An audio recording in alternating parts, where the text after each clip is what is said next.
Hello, my name is Barry Walraven. I live in Daytona Beach, Florida.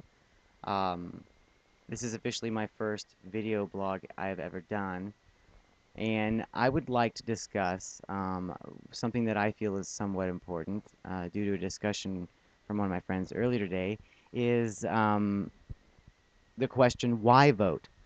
Every election year about this time, the airwaves become stuffed with get out the vote messages. They demand that we rock the vote or at least vote smart, because this time it's choose or lose. Sure, these voter turnout campaigns are about as hip as a number 2 pencil in the eye, but the message is good, right? Get up, you fat, lazy Americans, put down your Klondike bars and remotes, and exercise your democratic duty. Well, call me un-American, but have any of these get out the vote groups stop to think that maybe the reason we don't vote is because it's a big fat waste of our time? We're freaking busy. You're telling me all these hard-working citizens are supposed to drop their kids off early, stand in a long line, and risk getting fired when they clock in late, all for a vote that just doesn't matter. That's right, I said it. In every other election, your vote counts. For president, not so much. Did your vote count in 2004 when Diebold Chief Executive Walter Odell decided the election instead of the people of Ohio? Or in 2000 when Al Gore won the popular vote by 500,000 but Bush became president? That's the Electoral College for you. And here's another neat trick from our beloved system. Voters in South Dakota count 3 times as much as people who pull levers in New York and California. Why? Because the Electoral College isn't proportional.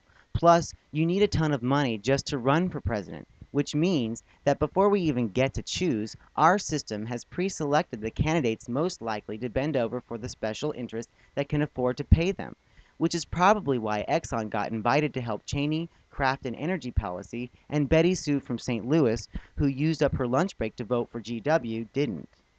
Now, sure, there is public financing for the general election, but the system is rigged to make sure that only the 2 major parties get the dough. And you don't need to be a game theory expert to know that when you only have 2 political parties, you end up with the lowest common denominator. I'm sorry, but choosing for the candidates who I dislike the least isn't exactly rocking my vote. And even in that extremely rare case where all the safeguards fail and your vote actually does matter, someone who has a real stake in our system will just break the rules and take it away from you, like the Supreme Court in 2000 or Mayor Daley back in 1960. Look, I'm not saying that every non-voter is staying home to protect the system. Sure, some of us are just plain lazy, but we're not stupid. We know that if we line up at Walmart at 4 o'clock in the morning on the day after Thanksgiving, we're gonna get a free gift for our efforts. It's all about the work-reward ratio. Instead of putting all the blame on us, how about giving our votes some respect in the system? And I bet you'll find a whole lot more of us turning out. This is just merely my opinion on this aspect. If you would like to rebuttal, I actually encourage that. I think that education leads to a better voice or a louder voice in our governmental and educational systems. Thank you.